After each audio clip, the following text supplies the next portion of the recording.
Salve família, encarando aqui quem? Fala é o Davi, seja muito bem-vindo a este humilde canal, meus irmãos. Acabei de ver o debate. Achei muito bom a forma como esse debate foi feito. Não foi aquele debate chato que fica ali os candidatos sem poder falar. Essa forma como eles fizeram realmente foi inovadora, né? Onde os dois tinham tempo e um vai puxando o assunto do outro, né? Vai questionando, vai levantando os assuntos ali e o outro vai respondendo. O Lula é muito cara de pau, achei ele muito agressivo, né? Foi muito pra cima do Bolsonaro. Achei até o Bolsonaro um pouco acanhado. Eu teria ficado muito mais indignado. Não é raivoso, não é violento. Tô falando de você ficar indignado, porque você vê um cara daquele, como o Bolsonaro foi cirúrgico nesse ponto, né? Quando ele começou a falar da Petrobras, não, olha, a dívida da Petrobras foi porque a gente financiou, né? A gente bancou ali para... E realmente isso é verdade, né? Eles conseguiram furar vários metros no mar e muitas empresas especialistas, principalmente lá de fora, diziam que isso era impossível. E a Petrobras, que tem profissionais muito competentes lá dentro, né, conseguiu desenvolver formas de fazer isso. Claro que gastou dinheiro, mas também não foi isso que fez a Petrobras se endividar como o Lula quis. Não foi por conta disso, porque a gente financiou o projeto, não. A Petrobras, como o Bolsonaro bem mostrou ali, né, e deixou claro isso, e qualquer um que pode pesquisar vai ver a mesma coisa, mais de 60 bilhões desviados através de várias empresas, Odebrecht e outras, milhares, né? E quando o Lula foi questionado disso, você vê que ele meio que se sai, que o bicho é escorregadio, família, é como um rato mesmo, né, entrando ali na toca. E aí o Bolsonaro pergunta a ele, não, você tinha petrolão, petrolinho, você tinha que investigar, mas não quebrar as empresas. E aí o Bolsonaro fala, questiona ele o porquê, né, tantas empresas conseguiram roubar a Petrobras. E aí ele desconversa também e o Bolsonaro foi cirúrgico nisso aí. Foi quando ele disse, olha, isso aconteceu porque você colocava muito dos seus amigos ali para administrar. Colocava muito dos seus amigos ali no poder. E aí isso gerou, né? Possibilitou tudo isso. E de fato, família, é isso que vai gerar o governo Lula, né? Caso ele seja eleito. É o que eu falei em outro vídeo aqui nosso. Não sei se já saiu antes desse ou vai sair depois. É difícil aqui saber a ordem dos vídeos porque muitos vídeos não são aprovados, né? Mas eu falei em outro vídeo nosso, até a gente tem um vídeo simples dando um rolê de moto, né, na Petro Hopper. E eu disse os caminhos que a gente vai ter nesse vídeo, família. Se não saiu, procure aí, vai sair, espera um pouquinho, tá certo?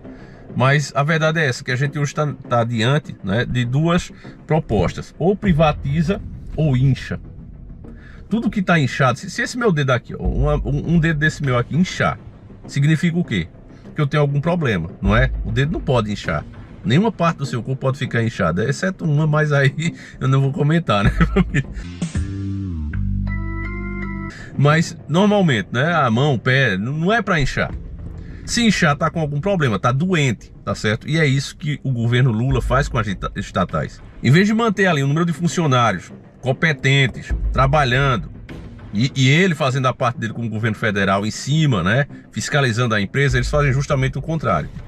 Eles colocam uma pancada de funcionário para que justifique altas folhas de pagamento. Vamos dizer, bota 100 funcionários, desses 100, 10 trabalham, os outros 90 nunca aparecem na empresa e a gente paga, certo? Fica aquela folha enorme que é o chamado cabide de emprego.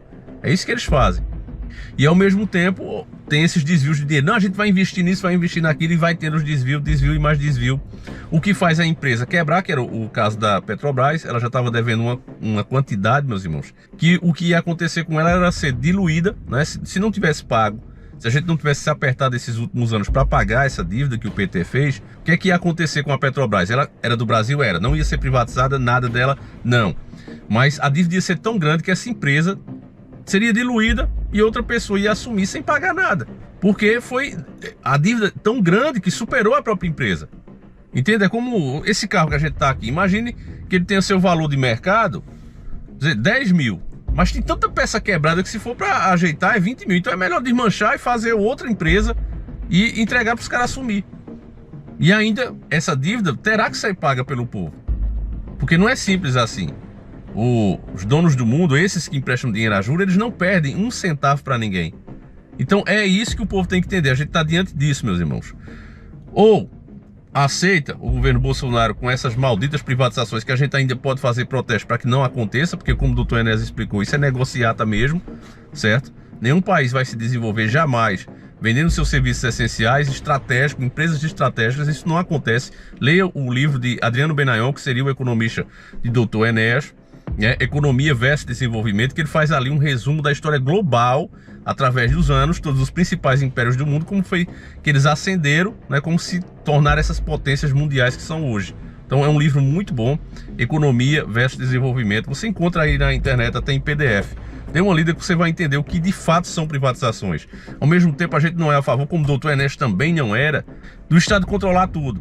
Um correio, por exemplo, né, você pode deixar os próprios brasileiros tomar conta. Deixa as empresas aqui, aquele cara que tem transportador, aquele cara que é competente, né, distribuir essa mercadoria na região dele e fazer assim vários setores ali para que você tenha várias empresas ali entregando. Você não precisa criar uma que pegue de São Paulo e traga para Pernambuco. Mas cada estado que vai passando um por outro tem aquele cara ali, aqueles caras ali, aqueles empresários nacionais que tem o seu serviço ali, e você mesmo na hora de escolher, escolheria. Não é porque o Brasil, a gente tem que entender que o Brasil, cada estado nosso, ele tem, às vezes é muito maior do que certos países lá fora. A gente tem que entender e aprender a conviver com isso. Não dá para achar que, olha, eu comprei uma mercadoria em São Paulo, eu quero que traga aqui para Pernambuco, ele vai pegar um teleporte. Alguém tem que trazer aquilo. Certo, meus irmãos? E isso aí, na minha opinião, se fosse para fazer assim, não pegar a concessão que é do Estado e passar para 3 ou 4 grupos estrangeiros, como fizeram, por exemplo, com o telefone. Porque esses grupos estrangeiros, no final da pirâmide, pertencem aos mesmos donos. É isso que acontece. Essas 4, 5 marcas pertencem aos mesmos grupos. É o que os liberais não falam, é o que os liberais, né? Desculpa eu ter falado errado, é o que os liberais não passam para você. Então aqui, meus irmãos, a gente não tem lado. Eu estou explicando a coisa como ela é. Você tem agora, na sua frente, um cara que quer privatizar e outro que não vai privatizar, mas vai dar prejuízo a essas empresas até ela falir. Qual é a escolha?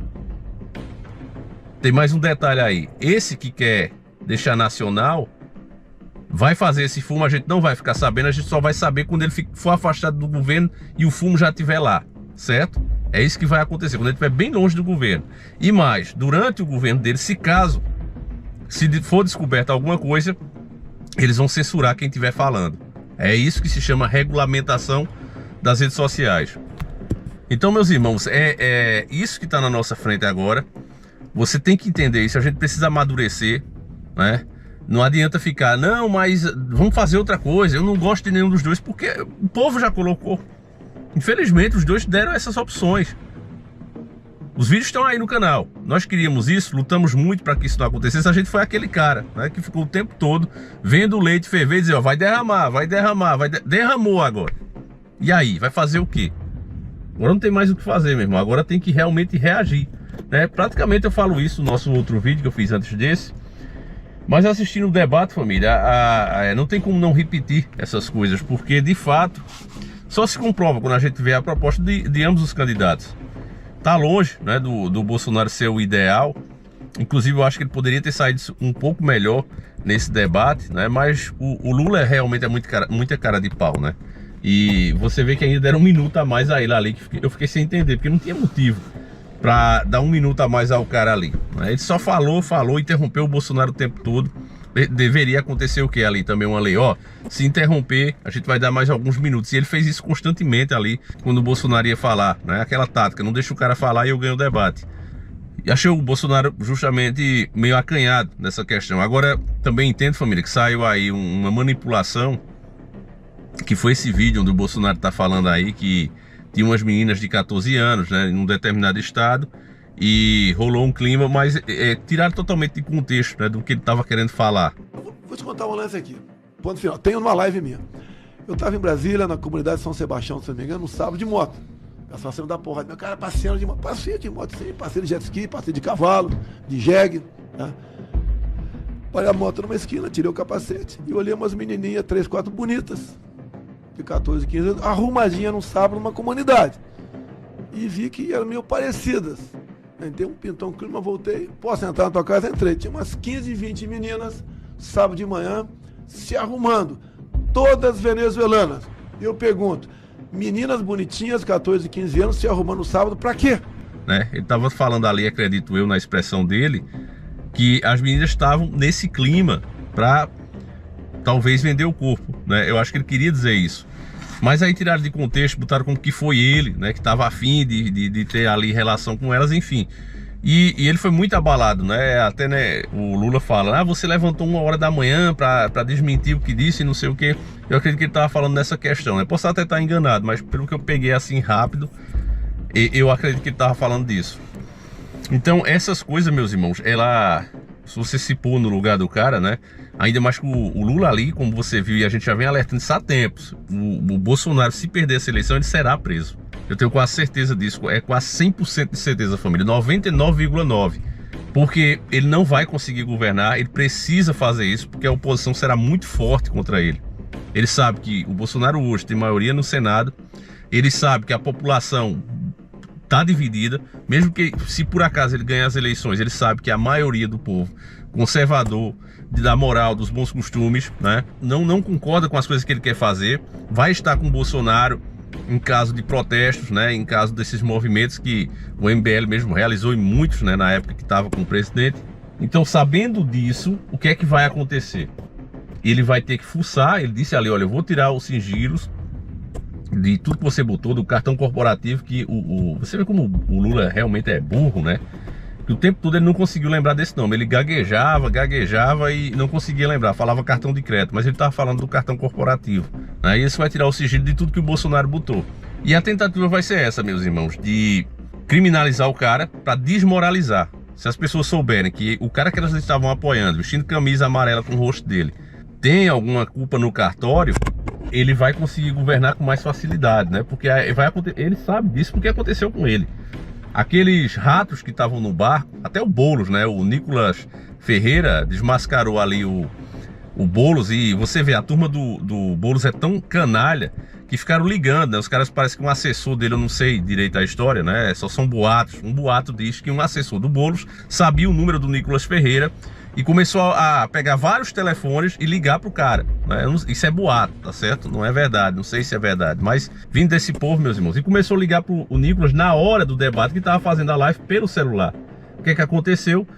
Várias vezes que o Nicolas estava debatendo ali na CNN com o Boulos, começou a cair a live do Nicolas, né? E o Nicolas estava acabando com o Boulos, porque é muita cara de pau, meus irmãos, desses caras, sabe? Eles fazem as coisas e esquecem. Então, inclusive, é nesse trecho que eu comparo com o debate agora, porque o Nicolas pega o depoimento do próprio Boulos falando dos crimes do PT, porque ele não queria a associação, sabe, meus irmãos? É por isso que eu digo que é ratos pulando do barco. O barco, quando vai afundar, os primeiros que pulam é os ratos que estão naquele barco. É isso que acontece, você pode perguntar aos homens do mar. E da mesma forma ali, quando o Boulos viu que o PT estava afundando, ele correu, partiu para criticar, para o quê? Para tirar a sua imagem, desassociar do PT. Então o Lula, já sabendo disso, que é essa forma operante, ele quer fazer a mesma coisa com o Bolsonaro. Ele sabe que muitos dos ratos, né, que são ratos, que não são pessoas de bem, que estão surfando na onda Bolsonaro, vão pular do barco, né, assim que souber qualquer coisa que possa ser negativa para eles. A associação se torna negativa. Então, apostando nisso, eles vão fazer de tudo, e vocês sabem que eles também têm uma maneira de operar, meus irmãos, usando até coisas particulares, até, vamos dizer assim, manipulando os fatos para dar a entender uma certa coisa, e com essa certa coisa tirar o outro do poder, ou manchar a reputação do outro. É terrível, família, o que a gente está vivendo. Então, preste muita atenção, você que vai votar. O Bolsonaro não é o melhor, fez vários erros, tem propostas terríveis para o Brasil. Você vê ali falando do Paulo Guedes. Paulo Guedes foi terrível na nossa economia, mas ele continua ali ligado ao cara, né? Mas ainda é melhor, família, fazer protesto em um cara que permite que você faça o protesto. Ainda é melhor num cara que respeita a educação que você quer dar para o seu filho, do que o outro que literalmente vai cessar tudo isso. Você vê a conivência que o Lula tem com o STF, né? Acha as mil maravilhas. Com ele jamais haverá uma CPI lava-toga. Se com o Bolsonaro, o próprio filho dele melou a CPI, imagine se acontecer com o Lula, né? Que está super satisfeito, que inclusive foi uma manobra do STF que tornou ele elegível de novo, né? Um ficha limpa, um absurdo, família. O cara condenado. Meu Deus, olha, família, é muita coisa. Então, juntando isso, sendo realista aqui com vocês, não sendo bolsonarista, porque eu não sou, acho inclusive muito feio quem vê tudo isso e não reconhece os erros do governo. O governo está justamente passando por isso agora, com essa chance de perder, também por causa de muitos erros. Mas comparar os dois governos, família, realmente é uma coisa forçada, porque o mal maior aí se chama Lula. Se você não quer ver as pessoas comerem o próprio gato, o seu próprio cachorro, se você não quer ver a nossa moeda ir lá para baixo, porque isso tem a ver também com os planos globais de união das moedas, e aí as economias dos países precisam estar falidas para que haja essa união das moedas, né? Você vê que já tem o plano, a proposta em andamento do próprio Paulo Guedes, né? O Guedes também está nesse meio, para juntar o peso argentino com o real, se chamaria peso real. A gente já fez a matéria sobre isso. Como é que vai fazer isso se as economias estão desequilibradas, tem uma mais alta do que a outra?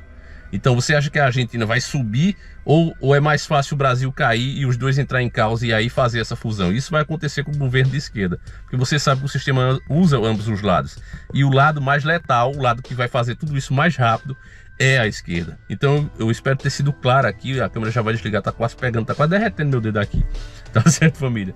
E agradecer muito a quem ajudou doando dinheiro pra gente pagar o advogado. A gente já conseguiu, tá, família? Foi R$ 1.500. Depois eu vou mostrar aqui uma lista com as pessoas que ajudaram. Quero agradecer a cada um de vocês. E não doem mais, tá certo? Não precisa. A gente já conseguiu o dinheiro de pagar o advogado. Ele cobrou só R$ 1.500, né? Eu achei um valor bem justo. Aí, se caso a gente precisar ir para a segunda instância, aí vai ter que pagar mais R$ 1.500, tá certo? Se a gente for condenado, aí eu vou recorrer, aí tem que pagar de novo ao advogado, né? Mas, se Deus quiser, isso não vai acontecer. Eu espero que a gente vença. E aí vai ficar por isso mesmo. Então agradecer a cada irmão aqui. Eu acho que menos de 10 horas a gente já conseguiu. Então, família, graças a Deus vocês são realmente comigo. A gente pode ser poucos, né?